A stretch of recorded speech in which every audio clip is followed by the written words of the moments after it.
పేద కుటుంబాలు అప్పుల పాలు కావద్దని, అదనంగా వాళ్ళ పిల్లల చదువును ప్రోత్సహించే క్రమంలోనే వైఎస్ఆర్ కళ్యాణమస్తు, వైఎస్ఆర్ షాదీ తోఫా సాయాన్ని అందిస్తున్నట్లు ముఖ్యమంత్రి వైఎస్ జగన్మోహన్ రెడ్డి ఉద్ఘాటించారు. దేవుడి దయతో ఈరోజు మరో మంచి కార్యక్రమం జరుగుతుందని, దాదాపు 10,132 మంది జంటలకు, పిల్లలకు ఈరోజు మంచి జరిగే కార్యక్రమం జరుగుతుందన్నారు. ఖచ్చితంగా తల్లి చదివి ఉంటే వచ్చే జనరేషన్లో పిల్లలు కూడా చదువుల బాట పడతారన్నారు. వైఎస్ఆర్ కళ్యాణమస్తు వైఎస్ఆర్ షాదీ తోఫా 5వ విడత నిధుల్ని ముఖ్యమంత్రి జగన్మోహన్ రెడ్డి తాడేపల్లిలోని క్యాంపు కార్యాలయం నుంచి బటన్ నొక్కి లబ్ధిదారుల తల్లుల ఖాతాల్లో ఆయన జమ చేశారు. ఈ సందర్భంగా సీఎం జగన్ మాట్లాడుతూ, దేవుడి దయతో ఈరోజు మరో మంచి కార్యక్రమం జరుగుతోందని, దాదాపు 10,132 మంది జంటలకు, పిల్లలకు ఈరోజు మంచి జరిగించే కార్యక్రమం జరుగుతోందన్నారు. వైఎస్ఆర్ కళ్యాణమస్తు వైఎస్ఆర్ షాదీ తోఫా కార్యక్రమం ప్రతి పేదవాడికి పిల్లలను చదివించే విషయంలో ఒక అడుగు అని అన్నారు. చదువులను ప్రోత్సహిస్తూ ఖచ్చితంగా 10వ తరగతి సర్టిఫికేట్ ఇద్దరికి ఉండాలని పెట్టామన్నారు.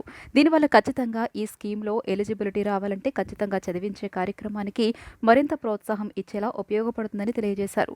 18 సంవత్సరాలు వధువుకు 21 సంవత్సరాలు వరుడికి ఉండాలన్న నిబంధన ఉండటం వల్ల 10వ తరగతి ముందే 15 ఏళ్లు 16 సంవత్సరాలకే అయిపోయినా 18 సంవత్సరాల ముందే పెళ్లి జరిగితే ఈ స్కీమ్కు అనర్హులు కాబట్టి ఇంటర్మీడియట్కు పంపితే అమ్మ ఒడి అనే పథకం ప్రభుత్వం ఇస్తుంది కాబట్టి ప్రతి సంవత్సరం తల్లికి అమ్మ ఒడి ద్వారా మంచి జరుగుతుందని తెలియజేశారు. ఖచ్చితంగా ఇంటర్మీడియట్ చదివించే కార్యక్రమం దిశగా అడుగులు వేస్తారన్నారు. ఇంటర్ అయిపోయిన తర్వాత పూర్తి ఫీజు రియంబర్స్మెంట్ ఇచ్చే విద్యా దీవెన ఉందని, అదే మాదిరిగా వసతి దీవెన కూడా బోర్డింగ్, లాడ్జింగ్ ఖర్చుల కోసం ఒక్కొక్కరికి 20,000 రూపాయల దాకా విద్యా సంవత్సరంలో ప్రతి ఏప్రిల్లో ఇస్తున్నామన్నారు. ఈ 2 స్కీములు ఎలాగూ ఉన్నాయి కాబట్టి చదువులను ప్రోత్సహిస్తూ ప్రతి పాప, ప్రతి పిల్లాడు గ్రాడ్యుయేట్స్ అయ్యేలా అడుగులు వేయించగలుగుతున్నాం. ఖచ్చితంగా తల్లి చదివి ఉంటే వచ్చే జనరేషన్లో పిల్లలు కూడా చదువుల బాట పడతారన్నారు. కులాంతర పెళ్లి అయితే కన్నా 1,20,000 దాకా కూడా తీసుకొని పోవడం, ఎస్టీలకు కూడా గతంలో 50,000కు మాత్రమే పరిమితమై ఉన్న పథకాన్ని తీసుకుని 1,00,000 రూపాయల దాకా తీసుకొని పోవడం, కులాంతర వివాహం అయితే 1,20,000 దాకా తీసుకొని పోవడం, గతంలో బీసీలకు కేవలం 35,000 మాత్రమే ఇస్తా ఉన్న పరిస్థితి నుంచి దాన్ని 50,000 రూపాయలు తీసుకొని పోవడం, కులాంతర వివాహం అయితే దాన్ని 75,000 దాకా కూడా తీసుకొని పోవడం, వికలాంగులకు, దివ్యాంగులకు అయితే ఏకంగా 1,50,000 దాకా కూడా తీసుకొని పోయి ఈ ప్రతి పథకం ఈ అమౌంట్స్ అన్నీ కూడా తీసుకొని పోయి ఒక సబ్స్టాన్షియల్ అమౌంట్, అంటే వాళ్ళ కుటుంబాలలో ఏ ఒక్కరూ కూడా ఆ తల్లిదండ్రులు అప్పుల పాలయ్యే పరిస్థితి రాకూడదు అని చెప్పి వీలైన కాడికి దాన్ని సహకరించే విధంగా సబ్స్టాన్షియల్గా అమౌంట్స్ని పెంచి, ఇంత సబ్స్టాన్షియల్గా ఈ అమౌంట్స్ ఉన్నాయి కాబట్టి ఇవి చదువులను ప్రోత్సహించే దిశగా తల్లిదండ్రులను కూడా అడుగులు వేయిస్తాయి అన్న నమ్మకంతో ఈ కార్యక్రమానికి చేస్తూ ఉన్నాం. గతంలో అరకొరగా ఇస్తూ ఉన్న పరిస్థితులు, గతంలో దాదాపుగా 17,709 మంది పిల్లలకు ఆ ఇచ్చే అరకొర కూడా దాదాపుగా 70 కోట్ల రూపాయలు ఎగరగొట్టిన పరిస్థితులు గతంలో ఉంటే, ఈరోజు ఏ ఒక్కరూ మిస్ కాకూడదు అని చెప్పి ఆ క్వార్టర్ అయిపోయిన వెంటనే ఇచ్చే కార్యక్రమానికి శ్రీకారం చుడతా ఉన్నాం. దాదాపుగా ఇది 5వ విడత. ప్రతి క్వార్టర్ కూడా ఆ క్వార్టర్ అయిపోయిన వెంటనే, ఇప్పుడు ఈరోజు అయితే ఇస్తా ఉండేది అక్టోబర్, నవంబర్, డిసెంబర్, ఆ క్వార్టర్కు సంబంధించింది ఈరోజు ఇస్తా ఉన్నాం.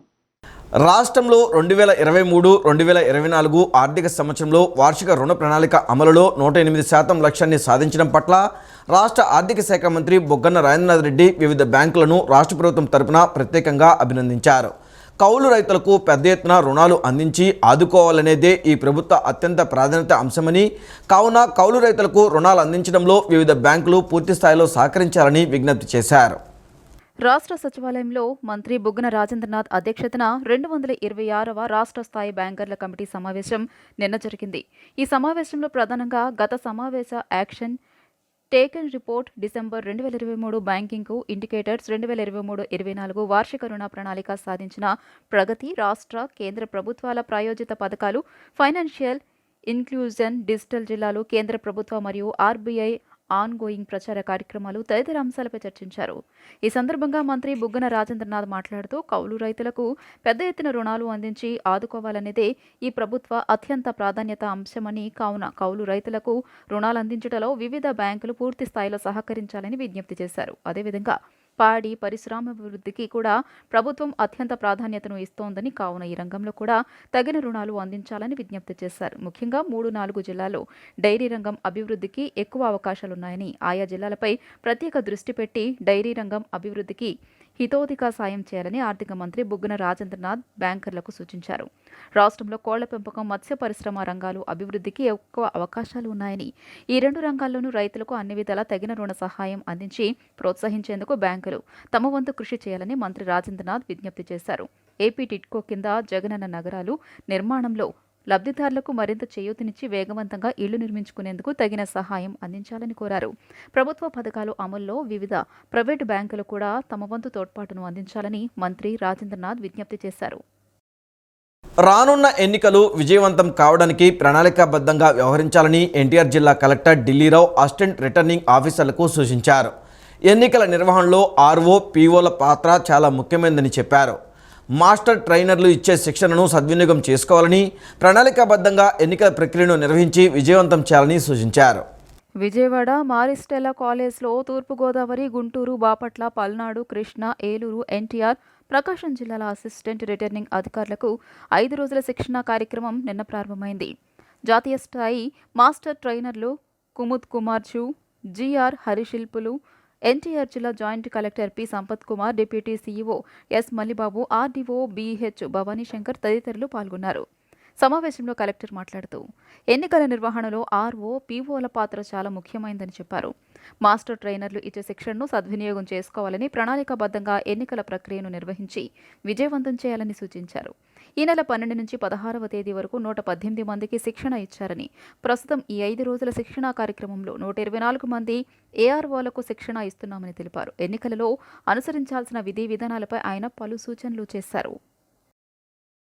మానవ సేవే మాధవ సేవ అని ఏ మత గ్రంథమైనా చెప్తుందని, తోటివారికి సేవ చేయడంలోనే దేవుడికి సేవ చేసినట్లు అవుతుందని, దానికి అనుగుణంగా టీడీపీ సేవా కార్యక్రమాల్లో ఎప్పుడు ముందుంటుందని ఎమ్మెల్యే గద్దె రామ్మోహన్ అన్నారు.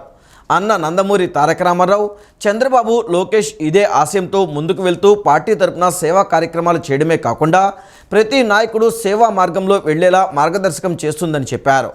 రానున్న ఎన్నికల్లో టీడీపీ, జనసేన అభ్యర్థులకు ఓట్లు వేసి ఘనమైన విజయాన్ని అందించాలని కోరారు.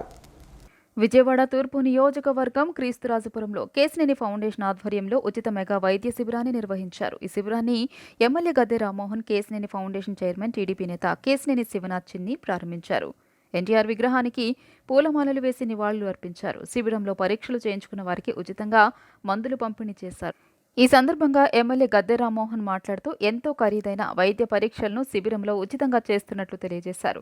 ప్రాథమిక దశలోనే క్యాన్సర్ను గుర్తించే అత్యాధునిక వైద్య పరికరాల ద్వారా శిబిరంలో పరీక్షలు చేస్తున్నారని అన్నారు. అన్ని రకాల వైద్య పరీక్షలు శిబిరంలో చేస్తున్నారని, నేత్ర పరీక్షలు చేయడమే కాకుండా అవసరమైన వారికి ఉచితంగా కంటి ఆపరేషన్లు చేయిస్తున్నారని తెలియజేశారు. ఈ శిబిరాన్ని అందరూ సద్వినియోగం చేసుకోవాలని కోరారు. రానున్న 30-40 సంవత్సరాల వరకు మీకు ఇబ్బంది లేదని చెప్పారు.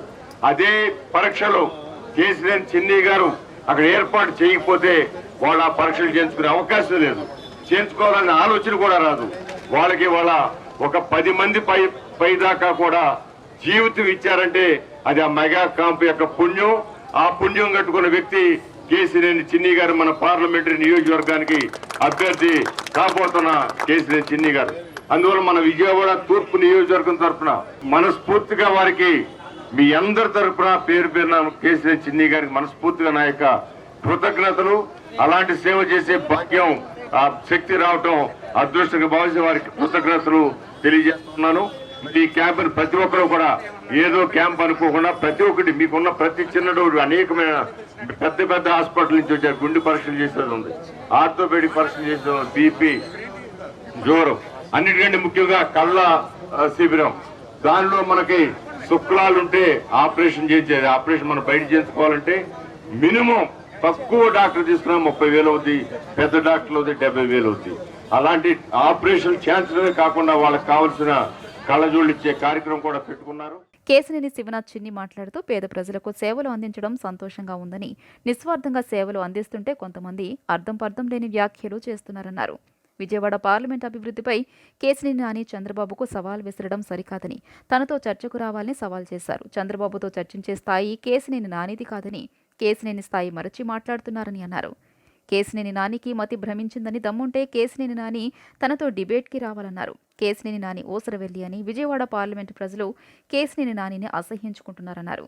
చంద్రబాబు విజన్ని టాటా ట్రస్ట్ అధినేత రతన్ టాటా ఎన్నోసార్లు ప్రశంసించారని తెలియజేశారు. తనకు ఇష్టమైన రాజకీయ నాయకుడు చంద్రబాబు అని స్వయాన రతన్ టాటా చెప్పారు. ప్రజా జీవితంలో కేశినేని నాని కనుమరుగయ్యారని, మీడియాకి మాత్రమే నాని పరిమితమయ్యారన్నారు.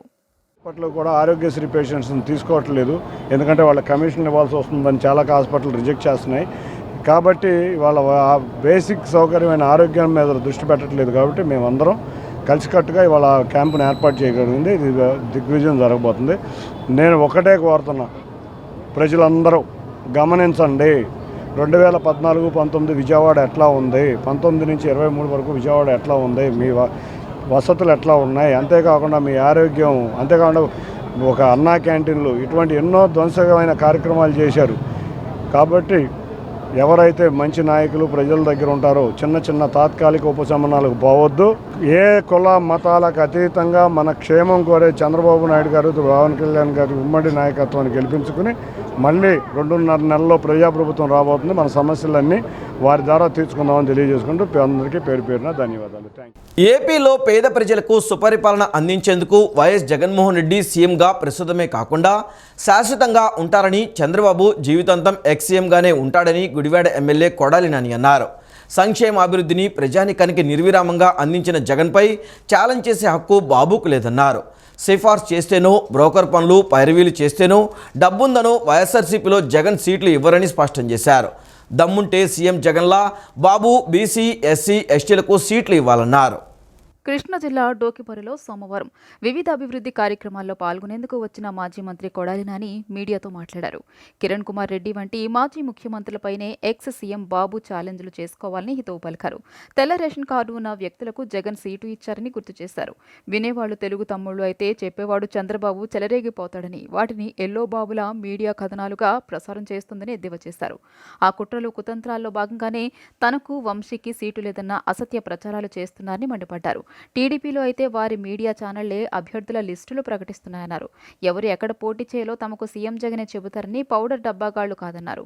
తమ పార్టీ అధినేత జగన్ ఆదేశిస్తే పోటీ చేస్తామని, మధ్యలో ఈ పక్కుడిగాళ్లెవరని ప్రశ్నించారు. ఎవరో దురద ఉన్నవాడు రాత్రికి రాత్రి ఫ్లెక్సీ కట్టి ఉదయాన్నే తీసేశాడన్నారు. దమ్ముంటే తనను ఓడించడానికి చంద్రబాబు గుడివాడ అభ్యర్థిగా రావాలని ఛాలెంజ్ చేశారు.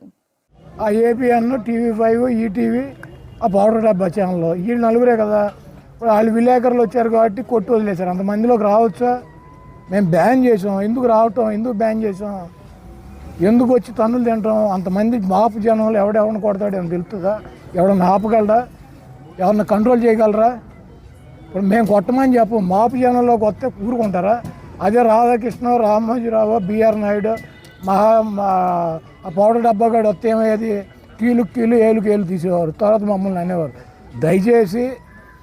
దయచేసి వైఎస్ఆర్సీపీ పబ్లిక్ మీటింగులు మాపుగా జనం, కార్యకర్తలు, నాయకులు వచ్చినప్పుడు మీరు వస్తే రండి. కానీ ఆ ఏబిఎన్, ఆ TV5, ఆ ఈటీవీ, ఆ మహా న్యూస్ ఇటువంటి గోగోలు పట్టుకు రామాకండి.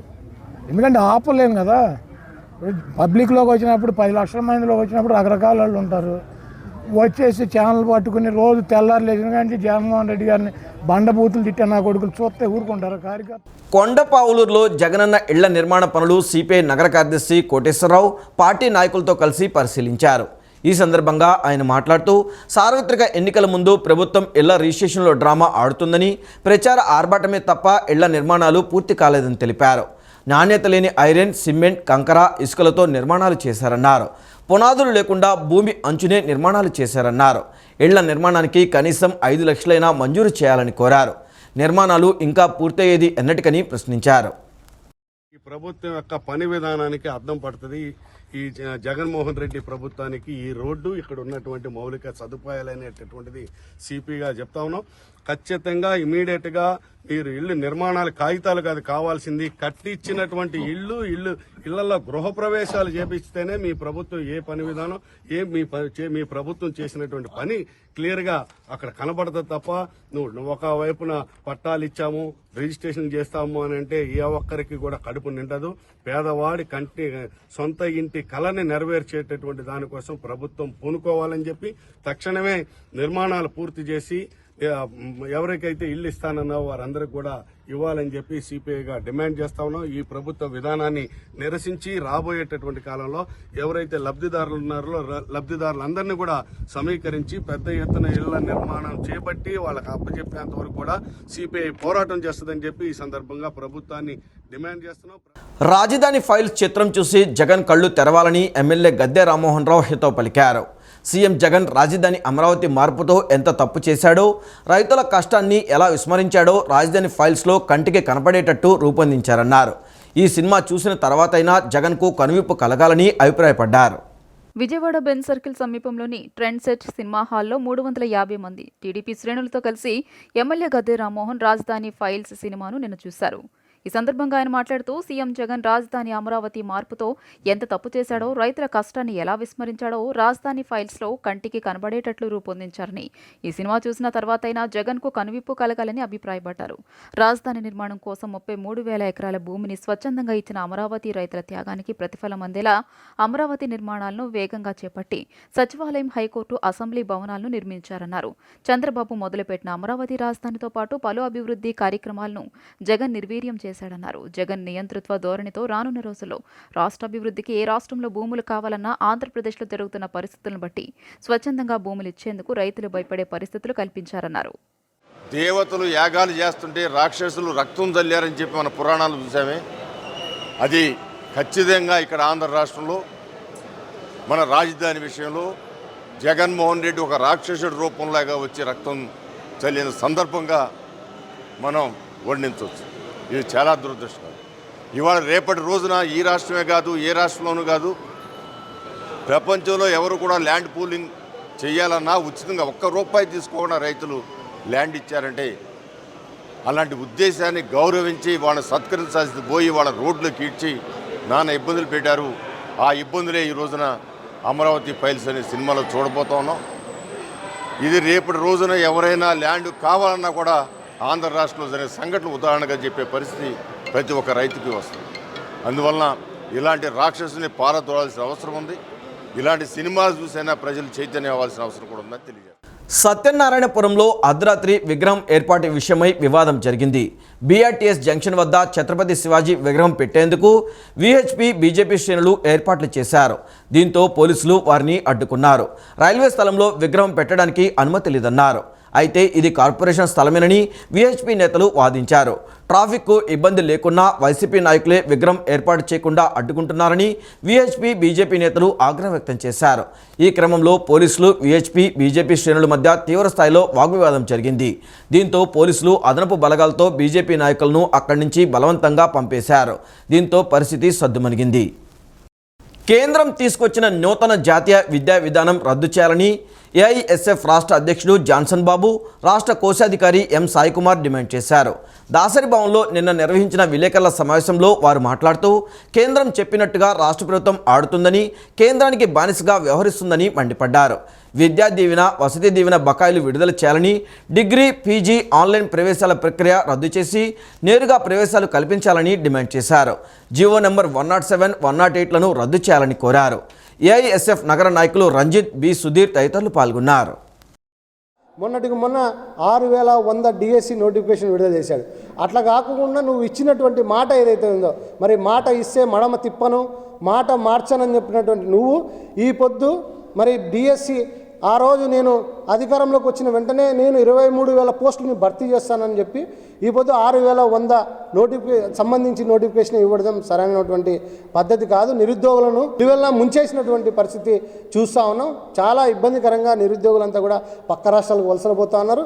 నిరుద్యోగులు కూడా ఈ రాష్ట్రంలో మరి ఏళ్లకు తరబడి కోచింగ్ సెంటర్లో మగ్గిపోయి కోచింగ్ తీసుకొని వేల రూపాయలు డబ్బులు కట్టి ఇబ్బంది పడి ఇప్పుడు దాకా 10 ఏళ్ళుగా ఎదురు చూస్తుంటే కేవలం 6,100 పోస్టులు ఇవ్వడం కూడా సరైనటువంటి పద్ధతి కాదు. వెంటనే 23,000 పోస్టులకు సంబంధించిన నోటిఫికేషన్ విడుదల చేయాలని చెప్పేసి కూడా అనేక రకాలుగా ఉన్నటువంటి ప్రభుత్వ రంగ సంస్థలు ఉన్నటువంటి ఉన్నత విద్యనంతా కూడా ఈరోజు కార్పొరేట్ సెక్టర్కి ఊడిగం చేస్తూ ఆ పద్ధతిలో వ్యవహరిస్తున్నాడు. నేను సిద్ధం అంటాడు ఇతనేమో, ఇంకొకరేమో మేము సిద్ధం అంటారు. ఒక్కరు కూడా విద్యారంగం సంస్థలపైన, విద్యార్థులకు బాగు గురించి మాట్లాడే ఒక్క రాజకీయ పార్టీ కూడా లేకుండా ఈరోజు ఆంధ్ర రాష్ట్రంలో నెలకొంటుంది. ఇంకనైనా ఆలోచించి విద్యారంగంలో ఉన్నటువంటి మార్పుల కోసం వెంటనే ఆలోచించి వాళ్ళ యొక్క అభివృద్ధి కోసం ఆలోచించాలని చెప్పి ఏఐఎస్ఎఫ్గా మేము